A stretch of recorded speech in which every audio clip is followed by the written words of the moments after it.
Trabajo Social en la Facultad de Filosofía y Letras de la Universidad Nacional de Tucumán. Ella es docente de la carrera de Trabajo Social y es también investigadora, miembro del proyecto Las percepciones sociales sobre la titularidad y el ejercicio de derechos y su vinculación con la exclusión social, las comunidades en riesgos. Año 2018-2019 duración de este proyecto. También nos acompaña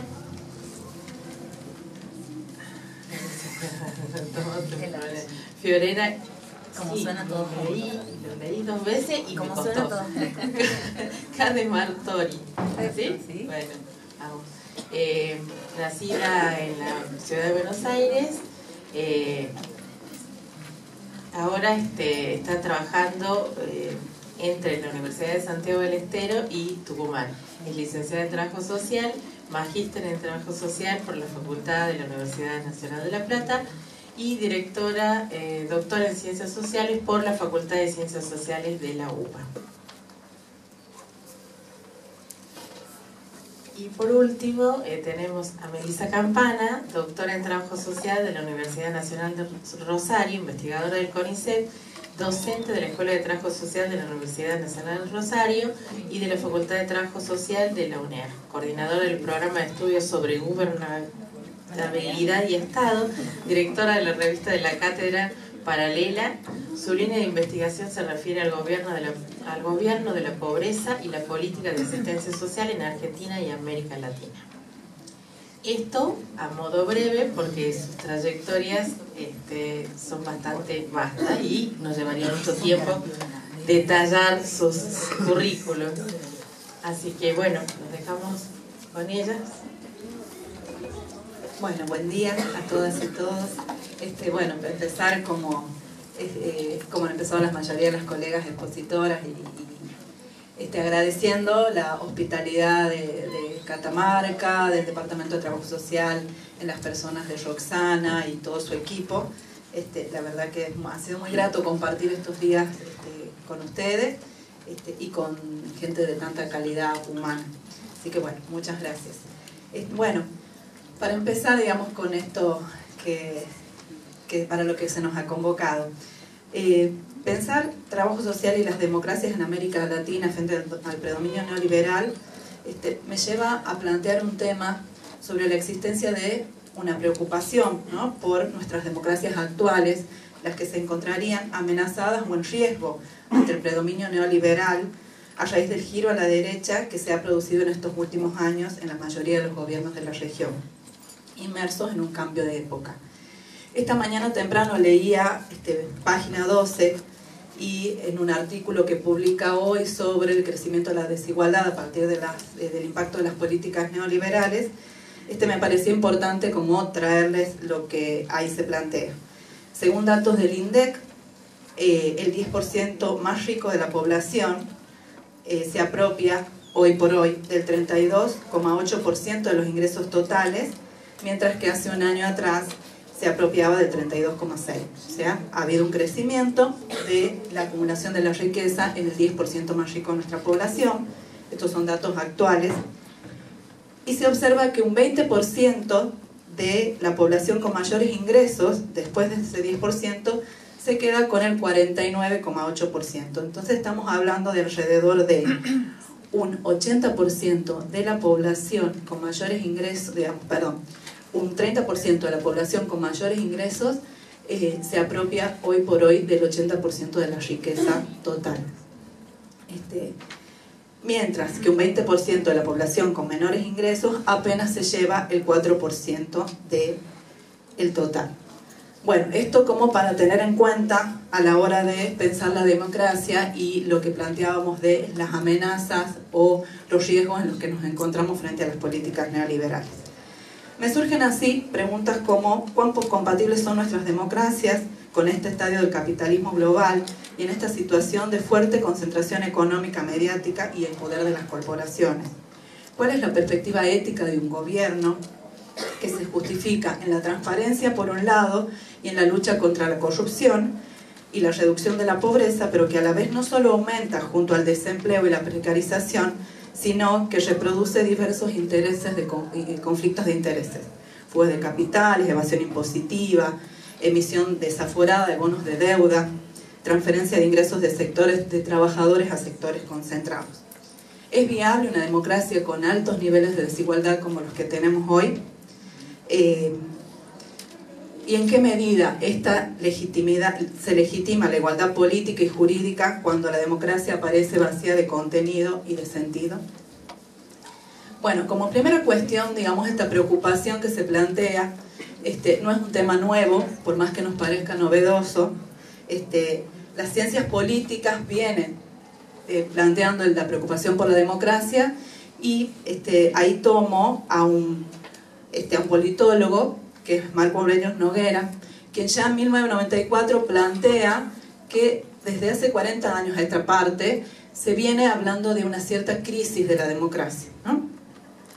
Crisis de la democracia que en realidad se plantea como un problema de gobernabilidad. Entonces, este autor plantea que desde hace mucho tiempo se discute con respecto a las posibilidades y características de la gobernabilidad en las sociedades contemporáneas, y que la discusión se ha limitado básicamente a constatar que el mundo de los hombres, convulsionado por todas estas transformaciones de gran envergadura, hoy no sería fácilmente gobernado. Estamos hablando de la década del 90. Por un lado, porque se multiplicaron las exigencias y demandas societarias, pero además porque pareciera que aquellas instituciones dedicadas a dar respuestas, a viabilizar la autoridad central, a administrar y conducir la política pública, articular los consensos, envejecieron o perdieron agilidad. Este mismo autor plantea en una línea más retrospectiva que las dos respuestas que tradicionalmente se dieron a este problema vinculado a la ingobernabilidad se estructuran como en dos grandes corrientes, ¿sí? Por un lado, el neoliberalismo, que afirma su hegemonía exaltando las virtudes del mercado, y surgieron soluciones orientadas a esta condensación del exceso de demanda, del fracaso crónico del Estado. Y por otro lado, las múltiples corrientes marxistas que tendieron a considerar el fenómeno de la ingobernabilidad como enraizado en la tensión propia entre capitalismo y democracia. El diagnóstico entonces de una de estas corrientes fue que el mismo sistema llevaba a la crisis, ¿sí? Una de las soluciones de corte neoliberal fue la idea de desviar para el mercado las reivindicaciones consideradas excesivas, básicamente a través de la privatización, la desestatización y la desregulación. Fueron entonces activados formas de recuperar el concepto liberal en la política pública en detrimento de aquellos mecanismos propios del estado de bienestar. Otra línea explicativa de este problema de ingobernabilidad en la democracia fue atribuir a una crisis propia de la democracia, como la existencia de un cierto desequilibrio democrático posterior a la Segunda Guerra Mundial, en donde la fragmentación social y la disminución de confianza de los ciudadanos hacia sus gobernantes, digamos, desemboca en este problema. Bien, todos estos argumentos político-ideológicos llevaron a las dictaduras de los años 70, o sea, sobre todo los de corte neoliberal, y nos encontramos así con dictaduras que impusieron su política económica en sintonía con los intereses y aspiraciones de una derecha latinoamericana francamente autoritaria y acomodada con el terrorismo de Estado, que evidenciaron un claro y enfático rechazo por las democracias. Ahora bien, curiosamente, a partir del retorno de la democracia en los años 80, las derechas aparecen como abanderadas de esta democracia representativa que tanto habían atacado, simbólica y materialmente, y este embanderamiento en la democracia tiene un carácter instrumental, ¿no? Más que una materialización concreta en aspiraciones y valores. Y va acompañado también de la totalización del mercado, el control de los medios de comunicación y la utopía de una democracia dialogante que pueda arribar a consensos. Estas derechas defendían a ultranza los valores del capitalismo más voraz contra todo aquello que consideraban sus agentes erosionadores. el comunismo, el burocraticismo, el intervencionismo del Estado y toda política intervencionista que se opusiera contra los intereses de la clase burguesa, consolidada ya en los años 90. No obstante, estuvieron, digamos, propensas y fueron promotoras de los cambios que les permitían, digamos, de estos cambios en el formato político que les permitían tener todavía el manejo del poder y de algún modo el control del Estado. Bueno, la novedad es que a partir del siglo XXI se produce en la región el llamado giro a la izquierda, pero junto con este giro a la izquierda se ha visto surgir grupos, movimientos y partidos políticos identificables por su inscripción en la posición contraria, que ha sido caracterizada por muchos autores como nueva derecha. Las derechas siempre han tenido una posición de contenidos variables históricamente, y al decir de Verónica Giordano, llama la atención porque ahora aparecen vestidas con ropajes, ¿sí?, o con disfraces que no habían adoptado en el pasado, entrañado de consignas propias de la democracia social y planteando también un cambio cultural. En este contexto, el retorno de embestida neoliberal se articula con un nuevo disfraz de la derecha que ya no presenta en sus agendas abiertamente propuestas reprivatizadoras y compite muchas veces con gobiernos progresistas por propuestas de mayor inclusión, más allá de la sinceridad que eso expresa. Estamos hablando de un nuevo clima de época. Ahora bien, ¿cuál es el rol que estas derechas tienen en los gobiernos actuales de la región?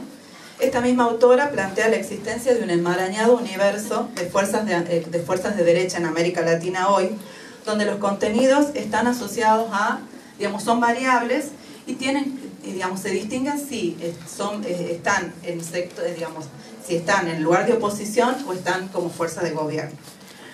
Como fuerza de oposición, claramente a la derecha, por los resultados electorales, no les convino, digamos, tomar las formas que había asumido en el pasado, y de esta manera la derecha se presenta, digamos, con propuestas que eran propias de las izquierdas o de centro izquierda. No se manifiestan en contra de las políticas de los llamados gobiernos populistas, sino que las incluyen y ostentan como elementos nuevos la inclusión, ¿sí?, junto a la reivindicación de esta democracia política. Pero eso tampoco es lo nuevo. Especialmente ubicadas en la oposición, o sea, estas otras derechas que ya, digamos, están ubicadas en la oposición,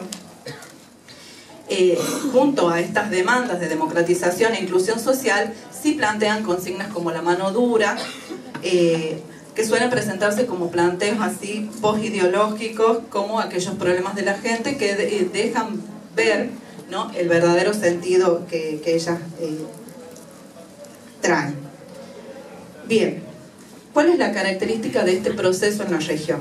América Latina hoy, como ya dijimos, está viviendo un nuevo ciclo, ¿sí?, un nuevo ciclo político-económico, y en donde se da por sentada que finaliza una etapa de ciertos gobiernos que trabajaron de manera articulada, por ejemplo, para afianzar la nueva institucionalidad en la región, y que han sido diagnosticados como populistas. Surge una nueva dirigencia que sustenta ideas que se contraponen con las de las últimas 2 décadas y se propone como una alternativa ideológica y un modelo de gestión estatal. En varios países, además, se constata la presencia de una nueva élite política cuyos méritos provienen fundamentalmente de las formas de gestión empresarial y se presenta como alternativa a las viejas formas de hacer política. El centro de las críticas, y esto es un poco lo novedoso de estas nuevas derechas, en donde el centro de las críticas a la etapa anterior, como dijimos, no radica en haber puesto en cuestión sus políticas sociales, en sus objetivos de inclusión de los sectores más postergados o en el regreso a manos del Estado de algunos servicios que se habían privatizado en la década de los 90. Tampoco pone en debate la ampliación de los derechos de última generación. Lo que sí plantea y pone en el centro del debate público es lo que se transformó en el arma regional de desprestigio contra todos los gobiernos populares: la corrupción. La corrupción es el origen de todos nuestros males y anula cualquier proceso de revisión del proyecto pasado. surge una nueva forma de segregación social, de repudio del otro y también una nueva forma de estigmatizar la política misma. Frente a esta simplificación del pensamiento político aparecen nuevas promesas y soluciones políticas cuyo trasfondo es el cambio de sentido de las transferencias de ingresos, dejar de favorecer a los sectores más postergados y el desarrollo de políticas de equidad para favorecer a los sectores más ricos y poderosos de la sociedad en términos económicos. Ahora bien, este giro en sus políticas tiene como dos componentes muy necesarios e insoslayables. Por un lado, el desarrollo de una nueva matriz cultural, la pretensión de consolidar un sentido común que desarticule la idea de ciudadanía y de derechos que acompañaron a los gobiernos de corte popular para reemplazarla por un modelo de ciudadano emprendedor, competitivo, deslocalizado, poco demandante en materia de intervención del Estado y que repudie la política como forma de cambiar la realidad. Y un componente mucho más estratégico es la de la creación de una élite política que provenga enteramente del mundo de las empresas, sobre todo de las transnacionales, y que se comprometa a una gestión de lo público que solo favorezca a los grandes jugadores del mercado. Sin lugar a duda, hoy nos encontramos frente al tiempo de las élites en el poder. El giro a la derecha, más que un atributo propio de la región, tiene una línea de continuidad con países de Europa y también de Occidente, en una fase del capitalismo que algunos autores han llamado capitalismo tardío, ¿sí? Porque aparece como un proceso de irrupción en estos últimos 20 años en Latinoamérica de ese capitalismo que sí avanzó en otras regiones del mundo y se retoma ahora con nuevas características y aparentemente como más empoderado. Gradin y Ruiz Ferrer plantean que el ascenso de las élites económicas al poder político, a la cual ellas denominan élites de poder, es un proceso que conlleva el trastocamiento de las reglas de juego democrático tal como las concebíamos hasta ahora. Este nuevo periodo se caracteriza por la profundización del conflicto social, por los procesos sociopolíticos de movilización y de protesta de los sectores sociales. El neoliberalismo tardío y su lógica económica basada en la reactualización de la doctrina del libre mercado y la desregulación económica deja fuera del sistema económico y social a más de un tercio de la población de nuestras sociedades. La concepción ética y política se basa así en una racionalidad instrumental de la misma, que no es sustantiva ni apoyada en valores. Esta racionalidad política que la nueva derecha le da a la democracia se considera como una simulación, una teatralización fuertemente elaborada por estrategias comunicacionales con el fin de capturar audiencias, identificar y personalizar, contener y fomentar el individualismo, en definitiva la pospolítica. En el plano regional debemos considerar que el neoliberalismo tardío es un proyecto conjunto para la región, para terminar con gobiernos y líderes populares o programas que puedan significar alguna autonomía en la región frente a la potencia hemisférica para imponer su agenda. Este plan viene acompañado de endeudamiento, judicialización de la política, que los vemos en los casos de Brasil, Argentina, Ecuador, Venezuela especialmente, la desindustrialización y el disciplinamiento de los movimientos de trabajadores. Ahora bien, cabe preguntarnos, frente a esta nueva racionalidad neoliberal con estas características, ¿cuáles son las principales consecuencias del ascenso de estas élites económicas devenidas en élites políticas para las nuevas lógicas de organización y funcionamiento de la democracia? ¿Qué relaciones pueden establecerse entre el neoliberalismo de la denominada ceocracia y la democracia contemporánea? ¿Qué vías de resistencia son legítimas para pensarse y ejercitarse democráticamente frente a nuestro tiempo, frente a los problemas de nuestro tiempo? Recordemos que el estallido político y social del neoliberalismo en la región a principios del nuevo siglo dio lugar a procesos de ampliación a los márgenes de la democracia que diferentes autores, como dijimos, caracterizaron como populistas. Y esto representa una gran potencia, digamos. O sea, no olvidar que frente a los grandes conflictos de aquella etapa del liberalismo surgieron procesos que dieron lugar y ampliaron estos márgenes de democratización. ¿Qué podemos hacer desde el trabajo social? La politización de los actores sociopolíticos es un aspecto sustantivo y positivo de este llamado populismo, ya sea por su capacidad de canalización y organización de las demandas, como por su capacidad de construcción comunitaria, ya sea a través de la integración o contención social, así como el mejoramiento de la calidad de vida de sus integrantes, su concientización y expresión a través de las redes vinculares.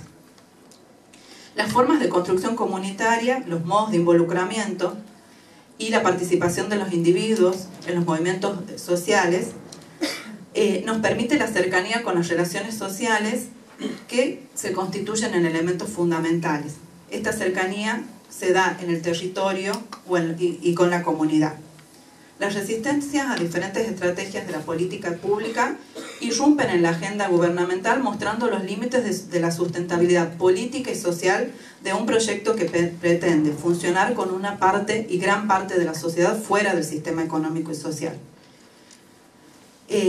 La democracia ofrece de esta manera las condiciones de apertura tanto para la radicalización de la democracia, entendida en estos términos lo que posibilitaron aquellos gobiernos populistas en su momento, como la elitización de la misma, ¿sí? O sea, este planteo de que la democracia en sí no es el problema, sino el problema de trasfondo es qué caminos se encuentran para la resolución de las demandas que la sociedad posibilita en su expresión, ¿sí? La democracia posibilita, perdón.